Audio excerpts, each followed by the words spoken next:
अखंड मंथन के सभी दर्शकों को नमस्कार। मैं हूं शेखर त्रिपाठी और आप देख रहे हैं हमारा चैनल अखंड मंथन। आज आगे क्या होने वाला है सीरीज़ में हम बात करेंगे एक ऐसे महाभारत युद्ध की जिसके कारण पृथ्वी पर बहुत बड़ा परिवर्तन होने वाला है। ये परिवर्तन किसी भी देश को छोड़ने वाला नहीं है। तो चलिए आरंभ करते हैं आज के अंक का। तो ज्योतिष के विशेषज्ञों का ऐसा मानना है कि जिस तीसरे विश्व युद्ध के आरंभ होने की सभी को प्रतीक्षा है, वैसे यहाँ प्रतीक्षा शब्द सही नहीं होगा क्योंकि विनाशकारी घटनाओं की किसी को प्रतीक्षा नहीं होती, लेकिन इसे लेकर दर्शकों के मन में जो उत्सुकता है उसी को लेकर के हम ये एपिसोड प्रस्तुत कर रहे हैं। तो एक प्रसिद्ध ज्योतिषाचार्य मनोज गुप्ता के अनुसार तीसरा विश्व युद्ध की नींव उसी दिन पड़ चुकी है जिस दिन अमेरिका सेना द्वारा अफगानिस्तान की धरती को छोड़ दिया गया था और अफगानिस्तान से अमेरिकी सेना अपने देश चली गई थी। आखिर क्या कारण था कि अमेरिका ने इतना बड़ा परिवर्तन अचानक किया, इतना बड़ा निर्णय अचानक किया, और जो सेना अफगानिस्तान में 20 वर्षों से शासन कर रही थी उसकी वापसी का निर्णय करना पड़ा। यहाँ तक कि अमेरिकी सेना अपने हथियार तक वहीं छोड़कर चली गई थी, जबकि कायदे में उसे अपना हथियार तो वापस ले जाना चाहिए था क्योंकि वो अच्छी तरह से जानती थी कि इन हथियारों का तालिबानियों द्वारा दुरुपयोग भी किया जा सकता है। तो मनोज गुप्ता ने अपने एक कार्यक्रम में ये स्पष्ट रूप से जानकारी दी है कि अमेरिकी सेना ने इसलिए अफगानिस्तान से अचानक वापसी की थी क्योंकि वो जानते थे कि यूक्रेन और रूस का युद्ध आरंभ होने वाला है।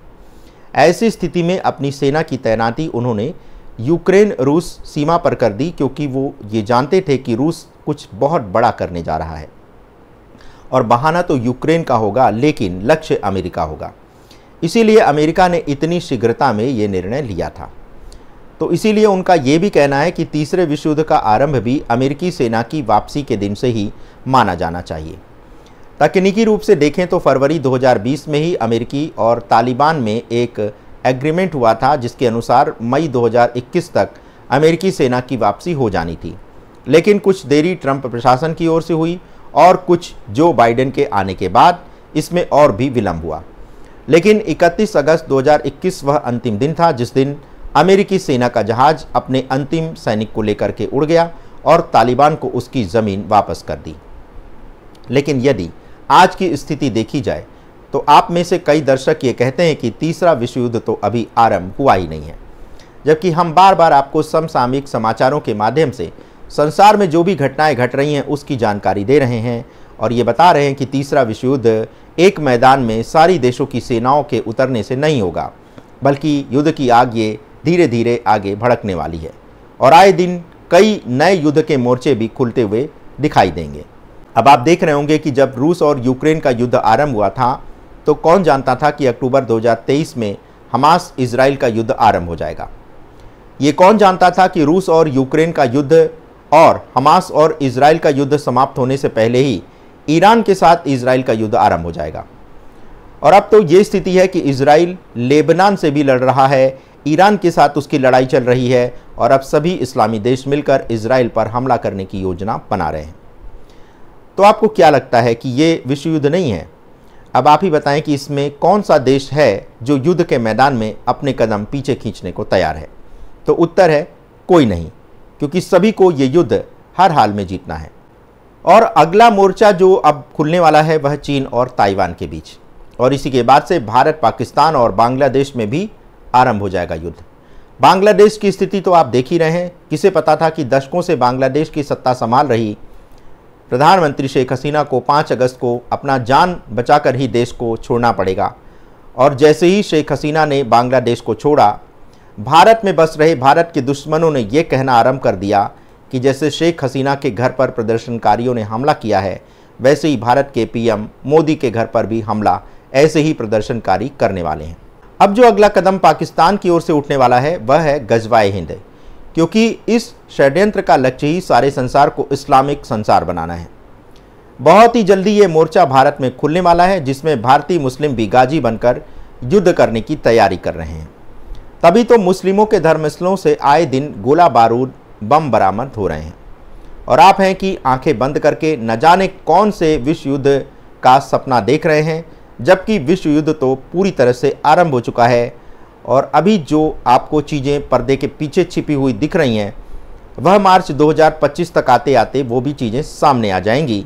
जब दुश्मन आपके घर का दरवाज़ा तोड़कर सीधे हमला करेगा, तब संभवतः आपको विश्वास होगा कि तीसरा विश्व युद्ध तो अब आरंभ हो गया है। वरना आपको हमें गाली देने और हमें झूठा ठहराने में ही अभी तो आनंद की प्राप्ति हो रही है, जबकि हम आपको बार बार झकझोर कर जगा रहे हैं कि बस युद्ध तो आरंभ हो गया है, जो कि धीरे धीरे आपके घर के दरवाजे तक पहुंचने वाला है। लेकिन आप हैं कि जब तक घर के दरवाजे पर आतंकी ना पहुंच जाएं, तब तक आप हमें झूठा ही ठहराते रहेंगे।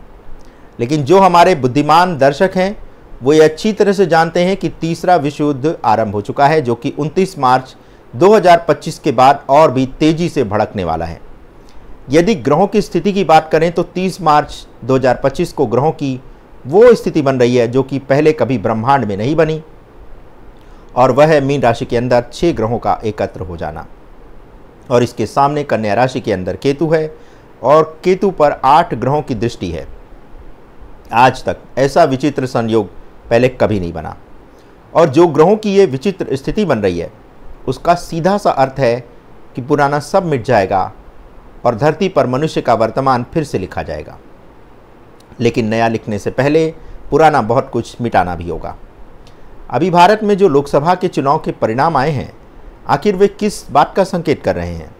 और अभी देखिए, अक्टूबर में जो जम्मू कश्मीर के जो चुनाव हो रहे हैं, उसमें आतंकवादियों की रिहाई से लेकर के अलग झंडा, अलग संविधान, धारा 370 और 35A की वापसी जैसी घोषणाएं की जा रही हैं, जिसमें देश का प्रमुख विपक्षी दल भी सम्मिलित है। जितने आतंकी अभी जेल में बंद हैं और इन्हें बंद करने के लिए जितने हमारे सैनिकों ने बलिदान दिए हैं, वे सब के सब अक्टूबर में चुनाव के बाद छोड़ दिए जाएंगे। और उसके बाद जो युद्ध का नंगा नाच होगा, वो आप भी देखिएगा, हम तो देखेंगे ही। साथ ही साथ इसी वर्ष 13 दिन का वह पक्ष भी पड़ा था जिसमें हमारी नई सरकार का शपथ ग्रहण समारोह भी हुआ था। इसीलिए हमने उस समय कहा था कि वर्तमान मोदी सरकार के अधिक दिनों तक चलने की संभावना नहीं है, क्योंकि अब देश में देश के दुश्मनों का एक ऐसा धड़ा तैयार हो चुका है जिसे देश के विपक्ष का पूरा समर्थन है।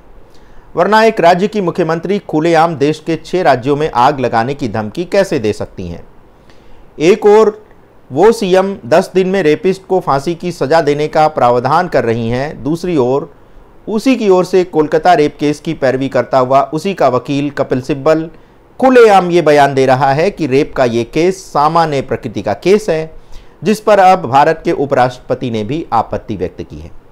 आप ही बताएं कि जो राज्य सरकार एक रेपिस्ट को बचाने के लिए एक बड़ा महंगा वकील उतार सकती है, तो आप सोए रहें आंखें बंद करके, क्योंकि आपकी नींद तो रेपिस्टों के घर तक पहुंचने के बाद भी खुलने वाली नहीं है। अब अगर देश की स्थिति से परिचित हो गए हैं तो जरा पड़ोसी देश पर भी नज़र डाल ही लीजिए। पाकिस्तान पूरी तरह से भिखारी हो चुका है और भुखमरी का शिकार है। बांग्लादेश में भी आग लगी है और वहां पर भी अब आतंकियों और प्रदर्शनकारियों की सरकार है। पाक अधिकृत कश्मीर में असंतोष की लहर है, उधर बलूचिस्तान में फ्रीडम मूवमेंट चल रहा है। चीन दक्षिण चीन सागर में तहलका मचाए हुए है और वह ताइवान पर अगला कूच करने वाला है। इसी के साथ सारे संसार भर में जो प्राकृतिक आपदाएं आ रही हैं, वो किसी से छिपी नहीं है। भारत के ही गुजरात को देख लें, राजस्थान को देखें, जहां की धरती पानी की बूंद के लिए तरसती थी, अब वहां बाढ़ आई हुई है। इस बार जैसलमेर का रेगिस्तान हरा भरा हो गया है। फ्रांस और जर्मनी की हालत किसी से छिपी नहीं है। अमेरिका में नवंबर 2024 के बाद अब तक की सबसे बड़ी मंदी आने वाली है। ऑस्ट्रेलिया में भी मुस्लिमों ने नाक में दम कर रखा है। इसी के साथ ही साथ सारे धर्म ग्रंथों में भी कयामत के आने की बात लिखी गई है, चाहे वह भविष्यमालिका हो, बाइबल हो, कुरान हो या फिर हमारे सनातन धर्म ग्रंथ, सभी ने एक बड़े विनाश की बात कही है और परिस्थितियां भी कुछ इसी ओर संकेत कर रही हैं। अगर संसार के बड़े देशों में परमाणु युद्ध आरंभ हो गया तो युद्ध समाप्त होने के बाद भी धरती पर इतना रेडिएशन फैल जाएगा कि जो युद्ध में बच भी जाएंगे वे रेडिएशन से मारे जाएंगे। वायुमंडल के साथ ही साथ सारी धरती का जल भी दूषित हो जाएगा। तब क्या करेंगे हम और आप? तो विश्व युद्ध के बाद तो वही परिस्थिति बनेगी जब सब तरफ आपको विनाश ही विनाश देखने को मिलेगा। क्या इसकी कोई कल्पना उस समय से नहीं कर सकते जब धरती पर कुछ नहीं था, तो फिर एक बार फिर हम उसी इतिहास को दोहराने जा रहे हैं जब धरती पर कुछ भी नहीं था। तो 2025 में इस ब्रह्मांड को 8 प्रकार की ऊर्जाएं एक स्थान पर एकत्रित होकर के उसे जलाने जा रही हैं। समय सीमा थोड़ी इधर उधर हो सकती है, लेकिन घटना जो बड़ी होने वाली है वह टल तो सकती है लेकिन रुकने वाली नहीं है। तो चलते चलते आपको बताते चलें कि 2027 में अब भी 3 वर्ष का समय बचा है जब मानव का इतिहास लिखा जाएगा। तो तीसरा विश्व युद्ध कब आरंभ हुआ था ये तो लिखा ही जाएगा, और साथ ही कब समाप्त होगा ये भी लिखा जाएगा। अभी तक इस संसार को 5 तत्वों से निर्मित माना जाता था, लेकिन जैसे ही इस संसार में छठा तत्व जुड़ेगा तब वह वैभव युग के नाम से जाना जाएगा। इस वैभव युग में प्रत्येक व्यक्ति प्रभावशाली और वैभवशाली होगा। गरीबी निर्धनता क्या होती है ये कोई जानेगा ही नहीं। तो जैसा कि हमने आपको बताया कि कुछ बुरा होने के साथ कुछ अच्छा भी होने वाला है, लेकिन उस अच्छा होने से पहले बहुत कुछ विनाश का सामना भी हमें करना पड़ेगा। तो आज के अंक में बस इतना ही। मिलते हैं अगले अंक में, तब तक के लिए हमें अनुमति दें। धन्यवाद, नमस्कार।